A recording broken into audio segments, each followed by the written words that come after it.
আসসালামু আলাইকুম।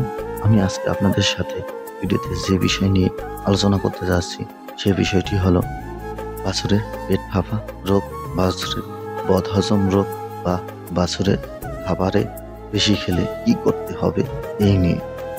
এই দেখেন, এই বাছুরটিকে কালকে অতিরিক্ত পরিমাণ ভুট্টা রান্না খাওয়ানোর ফলে এই বাছুরটির পেট ফাঁপ দিয়েছে।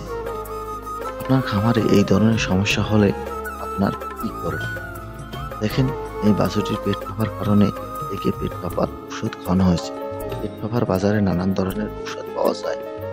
এর মধ্যে পেটের জন্য নো ব্লড, গ্যাসলি জাতীয় গ্রুপের ওষুধ খাওয়াতে পারেন এবং আপনারা একে রোমেন প্লাস প্লাস বা জাইমেবেট গ্রুপের প্রাথমিক অবস্থায় খাওয়াতে পারেন। এটা খাওয়ালে গ্যাস কমে যায়। যদি অতিরিক্ত গ্যাস হয় বা অতিরিক্ত পরিমাণে পেট ফাঁপ দিয়ে যায় তাহলে নিডেল পাস করে গ্যাস বের করে দিতে হবে। তা না হলে আপনার পশুটি আস্তে আস্তে মাটিতে শুয়ে যাবে এবং বিপদ ঘটতে পারে। খামারের এই গরুটির গ্যাস বেশি হয়েছে, তবে তো বেশি নয়, তবে সাধারণভাবে চলাফেরা করতেছে, খাওয়া দাওয়া খুব অল্প পরিমাণে খাচ্ছে।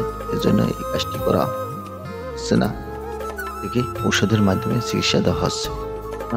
আমার ভিডিওটি যদি আপনাদের একটু ভালো লেগে থাকে প্লিজ সাবস্ক্রাইব।